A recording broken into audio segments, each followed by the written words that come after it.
आतंकवादियों के पनाहगाह वाले पाकिस्तान देश ने 22 अप्रैल को भारत में आतंकवादी गतिविधियां संचालित करके 26 बेगुनाह लोगों को मौत के घाट उतार दिया। इसी की प्रतिक्रिया स्वरूप 7 मई को भारत सरकार ने ऑपरेशन सिंदूर का संचालन करते हुए पाकिस्तान तथा पाकिस्तान अधिकृत कश्मीर के में 100 किलोमीटर दूर तक अंदर तक सैन्य कार्रवाई करते हुए 100 आतंकवादियों को मौत के घाट उतार दिया। साथ ही हिजबुल मुजाहिदीन, लश्कर-ए-तैयबा, जैश-ए-मोहम्मद के 9 आतंकवादी शिविरों को ध्वस्त कर दिया। इसके पश्चात 11 मई को संघर्ष विराम की घोषणा हो गई। इस संबंध में हमारे पारदर्शी विकास न्यूज चैनल के संपादक सुशील कुमार जी स्टूडियो में आए हुए हैं। इनसे इस घटना पर कुछ प्रश्न जो दिमाग में चल रहे हैं उनका हमें उत्तर चाहिए। सुशील जी नमस्कार। नमस्कार। सुशील कुमार जी, ये बताइए कि 11 मई को जो संघर्ष विराम हुआ है जी, ये अच्छी बात है कि युद्ध तो अंतिम विकल्प होना चाहिए, पर संघर्ष विराम कहां तक सफल होगा? क्योंकि पाकिस्तान तो हमेशा झूठ बोलता है और ये ऑलरेडी समझौते में है कि हम पाकिस्तान बॉर्डर पे शांत बनाए रहेगा, आतंकवाद से दूर रहेगा। और अगर अतीत देखें तो बालकोट और पुलवामा और ये पहलगाम जैसी आतंकवादी घटनाएं हुई हैं, हर बार वो कुछ ना कुछ करता रहता है। तो बताइए ये सीज फायर कहां तक सफल होगा? पीयूष जी, अगर हम बात करें सीज फायर के सफल होने की, तो मुझे तो बिल्कुल नहीं लगता है ये सीज फायर बहुत दिन चल पाएगा। अगर इसके कारणों में जाएं तो हमें बहुत सी जानकारियां मिलेंगी कि पाकिस्तान के साथ कुछ अन्य देश भी लगे हुए हैं जो पाकिस्तान को आतंकवादी देश बनाने पर तुले हुए हैं। और यही स्थिति रही तो पाकिस्तान जल्द ही एक आतंकवादी देश के रूप में घोषित हो जाएगा। पाकिस्तान अगर हम देखें तो उसकी राजनीति का मुख्य केंद्र बिंदु ही भारत है। पाकिस्तान भारत में लगातार आतंकवादी गतिविधियां बनाए रखना चाहता है और बनाए रखे हुए है। दूसरी बात, वहां पर राजनीति और सेना दो अलग अलग स्टैंड है। दोनों स्टैंड एक दूसरे के विपरीत चलते हैं। बहुत सारे काम सेना वहां के शासन के द्वारा विचार विमर्श ना करके बहुत सारे निर्णय स्वयं लेते। तो ये आपका कहना कि सीज फायर कितना लागू होगा, तो मुझे नहीं लगता है कि सीज फायर बहुत ज्यादा दिन चल पाए। जी सुशील जी, सीज फायर की घोषणा 11 मई को हुई थी और हमारे प्रधानमंत्री नरेंद्र मोदी जी ने देश को संबोधन करने को कुछ मिनट पहले अमेरिका के राष्ट्रपति डोनाल्ड ट्रंप ने कहा था कि हमारे प्रशासनिक अधिकारियों ने भारत और पाकिस्तान के मध्य जो युद्ध चल रहा है उसको विराम करने में सफलता प्राप्त की। ये तो अच्छी बात है कि युद्ध अंतिम ऑप्शन होना है, पर यह आपको लगता नहीं कि हमारे राष्ट्र की संप्रभुता पर एक कुठाराघात हुआ है? क्योंकि तीसरा व्यक्ति कह रहा है कि हमारे आंतरिक मामलों को हमने सुलझा दिया। देखिए पीयूष जी, आपको मैं बताऊं कि ये पहली बात तो हमारे राष्ट्राध्यक्षों ने इनकी किसी भी बात को इस प्रकार की बात का मानने से इनकार कर दिया है। ये युद्ध नहीं था। दूसरी बात, ये भारत ने एक आतंकवाद के खिलाफ एक मुहिम चलाई थी जिसका नाम दिया गया है ऑपरेशन सिंदूर। ठीक है, ये ऑपरेशन सिंदूर अभी समाप्त भी नहीं हुआ है। बहुत सारे लोग इस भ्रम में हैं कि ऑपरेशन सिंदूर एक युद्ध है जो आज उस पर सीजफायर हो गया और वो बंद हो गया। युद्ध नहीं है, ये एक मुहिम है और ये मुहिम आतंकवादियों के खिलाफ चलाई गई है जिसे भारत सरकार और भारतीय सेना ने चलाया है। और ये मुहिम तब तक चलता रहेगा जब तक कि आतंकवाद समाप्त नहीं हो जाता है। ये हमारे राष्ट्राध्यक्ष का प्रण है। लोग युद्ध में घसीटना चाहते हैं भारत को। हमारे विपक्ष के बहुत सारे लोग भी ये प्रयास कर रहे हैं कि किसी न किसी एन केन प्रकार भारत इसको युद्ध की घोषणा मान ले और इसे युद्ध की संज्ञा दे दी जाए। ये युद्ध नहीं है, ये एक मुहिम है। ये आतंकवादियों को नष्ट करने के लिए चलाया गया एक ऑपरेशन है जिसका नाम दिया गया है ऑपरेशन सिंदूर। इसलिए पहला प्रश्न उत्तर तो ये कि आप युद्ध की संज्ञा इसको नहीं दे सकते हैं। जी सुशील बताइए, आतंकवाद तो अभी है, आतंकवादी अभी पाकिस्तान में है। हाँ। और आतंकवादी गतियां कर रहे हैं। जो देखिए अभी कश्मीर में 3 आतंकवादी मार दिए गए थे अभी, यानी ऑपरेशन सिंदूर के बाद। तो ये बताइए, सीज फायर के पीछे जो कई अफवाहें भी चल रही, सीज फायर अचानक क्यों हो गया? भारत पाकिस्तान में अच्छा चल रहा था, क्यों रुक गया? तो इसके पीछे क्या कारण है? देखिए, सीज फायर अचानक क्यों रोक दिया गया, हाँ आपका प्रश्न। जी देखिए, सीज फायर बिल्कुल नहीं रुका है। सीज फायर के लिए रोकने के लिए कोई समझौता भी नहीं किया गया है। ऑपरेशन सिंदूर क्यों रोका गया? जी, ऑपरेशन सिंदूर नहीं रोका गया है। ये भी आप क्लियर करिए कि ऑपरेशन सिंदूर रोका नहीं गया है। पाकिस्तान ने चूंकि अमेरिका में जाकर के ये बोला है, वहां ये कहा है कि मैं इस समय युद्ध की विभीषिका को नहीं झेल सकता हूं, भारत मेरे खिलाफ युद्ध की वो कर रहा है, अतः इस पर सीज फायर कराया जाए। भारत ने कहा है कि अगर यदि ऐसी बात होती है तो मैं, अगर ये मुझे आश्वासन दे रिटर्न में, लिखित में, कि हम आतंकवादी घटनाओं को रोकेंगे और आतंकवादी घटनाएं आगे नहीं होने देंगे, तो हम इस ऑपरेशन सिंदूर को फिलहाल कुछ समय के लिए रोक सकते हैं जब तक कि वो ऑपरेशन आतंकवादी घटनाएं वहां से नहीं होंगी। यदि वहां से ऑपरेशन गतिविधियां होंगी, यदि उनकी तरफ से एक गोली चलेगी, तो मोदी जी ने, राष्ट्राध्यक्ष, आपके भारत देश के राष्ट्राध्यक्ष ने स्पष्ट कहा है कि अगर एक गोली चलेगी तो हम यहां से गोला दागेंगे। इसलिए यह भ्रम निकाल दीजिए कि ऑपरेशन सिंदूर बंद हो गया है। हां, उनके अनुनय विनय पर इसको फिलहाल आतंकवादी घटनाओं पर उन्होंने रोकने का लिखित आश्वासन दिया है, जिसके आधार पर अभी इन्होंने इस ऑपरेशन सिंदूर को कुछ समय के लिए विराम दिया है। लेकिन आतंकवाद को समाप्त करने के लिए जो दृढ़ निश्चय है वो कंटिन्यू है। उसी के तहत अभी 3 आतंकवादियों को और मारा गया है कश्मीर में। अच्छा, ये कह सकते हैं ये अस्थायी संघर्ष विराम स्थगन है। हाँ, इसको कह सकते हैं। जी। अच्छा, ये बताइए कि जैसे विपक्षी पार्टी, जैसे कांग्रेस मुख्य विपक्षी पार्टी है, वो अब ये कह रही है कि प्रधानमंत्री ने अचानक ये युद्ध क्यों रोक दिया? ये ऑपरेशन सिंदूर चल रहा था, अचानक रोकना चाहिए, क्या कारण है? वो कारण पूछा, कारण देश के सामने लाने चाहिए, ऐसे बयानबाजी कर रहा है वो। तो ये सब क्या है? ये जी, देश की एकता, अखंडता पे कुठाराघात नहीं है? जी, मैं बताता हूं। देखिए, हर एक चीज नहीं बताई जाती है, ये सब सीक्रेसी रहती है देश की। हाँ, मैं बता रहा हूं। देखिए, क्या बताना है, क्या नहीं बताना है, कुछ ऐसे प्रश्न हैं जिसको तय करने का अधिकार सिर्फ सेना और राष्ट्राध्यक्ष को है।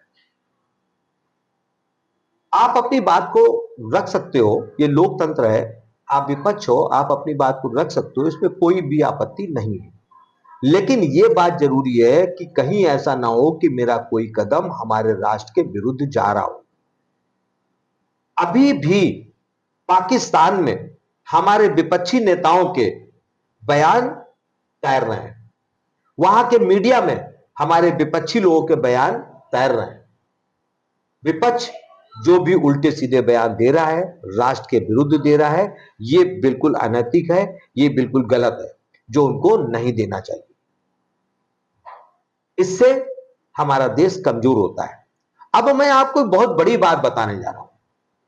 अब आपने जानना ही चाहा है कि इसके पीछे की मंशा क्या है, तो मैं आपको बताता हूं इसके पीछे की मंशा क्या है। आप ध्यान करिए, अमेरिका ने एक टैरिफ लगाया कि हमारा व्यापार घट रहा है, दूसरे देशों का व्यापार बढ़ रहा है, लिहाजा यदि अब व्यापार आगे करना है हमारे साथ तो हम 35% का टैरिफ लगाएंगे। 35% का टैरिफ लगाने की बात होते ही सभी देशों में एक तहलका समझ गया। इसके बाद अमेरिका ने एक बयान और दिया कि हम ये टैरिफ भारत पर से हटा रहे हैं। जैसे ही भारत पर से हटा रहे हैं, लेकिन चाइना पर से हम टैरिफ नहीं हटाएंगे। चाइना पर से टैरिफ ना हटाने का परिणाम यह हुआ कि चाइना से बहुत सारी इंडस्ट्रियां भागने लगी, और वो भागे तो जाए कहां, तो उनको सबसे उपयुक्त और सही स्थान भारत देश लगा। भारत एक विकासोन्मुख तीसरी देश अर्थ में अगर हम देखें तो हमारा आर्थिक जगत में हम विश्व के तीसरे पायदान पर पहुंचने वाले। हम तीसरे पायदान पे पहुंचेंगे तो इससे बहुत सारे लोगों को नुकसान होगा। जीडीपी की बात करें तो आज की तारीख में हम अमेरिका और चाइना से भी जीडीपी में आगे हैं। ऐसी स्थिति में लोगों को यह भय हो गया, चाइना को भी यह भय हो गया कि कहीं ऐसा ना हो मेरे यहां से इंडस्ट्रियां जाएंगी तो भारत और तेजी से विकास करेगा और मैं इस व्यापार में पिछड़ जाऊंगा। तो मैं स्पष्ट नहीं कह सकता हूं, आरोप नहीं लगा रहा हूं किसी पर, लेकिन जो हमारे विचार हैं वो हम आपको शेयर कर रहे हैं। अचानक आप देखिए, पुलवामा की बात नहीं करता हूं मैं, पहलगाम की बात करता हूं। पहलगाम में अचानक आतंकवादी घटना हुई और उस आतंकवादी घटना में जो 26 लोग मारे गए उनसे उनका धर्म पूछ के मारा गया। आप समझिएगा, ध्यान दीजिएगा इस प्रश्न के उत्तर पर, इस उत्तर पर आप ध्यान दीजिएगा, आपको बहुत सारे प्रश्नों के उत्तर मिल जाएंगे। क्या कारण था कि उनसे धर्म पूछकर उनको गोली मारी गई? यदि वो आतंकवादी थे, जो पर्यटक हैं, आतंकवादी किसी के लिए नहीं होते हैं, आतंकवादी आतंकवादी है, वो आएंगे अपना घटनाक्रम करेंगे चले जाएंगे, लेकिन उन्होंने धर्म पूछ के मारा। इसके पीछे दो बड़े कारण बनते हैं।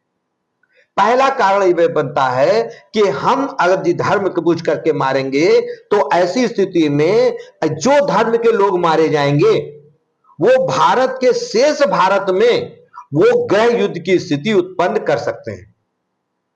जब लोगों को लगेगा कि हिंदुओं को मारा है तो जहां कहीं मुसलमान कम दिखेगा वो हिंदू उस मुसलमान को मारेगा, परिणाम स्वरूप देश में गृह युद्ध छिड़ जाएगा। ये बहुत सोची समझी रणनीति के तहत ये पहलगाम की घटना हुई है। लोगों की मानसिकता थी, उन देशों की मानसिकता थी। आतंकवादी घटना नहीं कह सकते इसको आप, ये आतंकवादी घटना जानबूझ के कराई गई भारत देश को कमजोर करने के लिए। यदि भारत देश युद्ध की विभीषिका में घुस जाएगा, फंस जाएगा, तो इसकी इकोनॉमी प्रभावित हो जाएगी, और जब इकोनॉमी प्रभावित हो जाएगी, यही उन लोगों का मकसद है। वो नहीं चाहते, वो देश जो नहीं चाहते कि भारत इकोनॉमी में स्ट्रांग हो, वो देश इस तरह की घटनाक्रम को करा सकते हैं। दूसरी बात, भारत देश का मुसलमान लाख नेताओं ने प्रयास किया हो, लाख देशों विदेशियों ने प्रयास किया हो कि हम यहां पे गृह युद्ध छिड़वा देंगे, लेकिन कश्मीर का ही मुसलमान, पूरे देश का मुसलमान इस बात को समझ चुका है। वो जान चुका है कि यह देश को तोड़ने की नई साजिश है और वो इनके झांसे में नहीं आया। हिंदू भी जागरूक है, वो ये बात जानता है कि ये कृत्य क्यों कराया गया है। इसलिए आप देखिए कहीं पर भी इस प्रकार की प्रत्युत्तर में कोई घटना नहीं आई है, और जब प्रत्युत्तर में घटना नहीं हुई है तो उनके मंसूबों पर पानी फिर गया। यानी कि वो लोग प्रत्यक्ष रूप से अपने देश में गृह युद्ध चाहते थे, जिसकी वजह से लोगों ने इस तरह किया। हां, यदि हमारे देश का विपक्ष उनके साथ खड़ा है तो इससे बड़ा दुर्भाग्य इस देश के लिए नहीं हो सकता। कि देश की जनता जानती है, देश के लोग जानते हैं, लेकिन देश के विपक्ष ऐसी बात नहीं जानता है क्या? उसे जानना आवश्यक है। उसे यह बात समझना बहुत जरूरी है कि देश को कमजोर करने वाला कार्य उनको नहीं करना, चूंकि वो भी नेता है तो इस देश से ही है, आज उनकी पहचान है तो इसी देश से है। तो ऐसे नेता जो देश के विरोध खड़े हैं, देश के विरुद्ध गतिविधियों में सम्मिलित है, ऐसे लोगों को अपना स्टैंड बदलना चाहिए। तीसरी बात, आप ये देखिए, जब हमने किसी देश पर आक्रमण नहीं किया, हमारे देश ने किसी पर आक्रमण नहीं किया, हम किसी को नहीं, ये तो हमारा सर्वे भवन्तु सुखिनः सर्वे सन्तु निरामया, ये हमारे देश की पृष्ठभूमि है, ये हमारे देश की मानसिकता है। हम किसी का अहित नहीं चाहते हैं और हमने किसी पर आक्रमण भी नहीं किया, लेकिन हम आतंकवाद को समाप्त करने के लिए दृढ़ निश्चयी हैं। जब हमने आतंकवाद को समाप्त करने के लिए हमने जब आगे बढ़े तो टर्की और उज्बेकिस्तान जैसे देशों ने खुलकर पाकिस्तान का साथ दिया।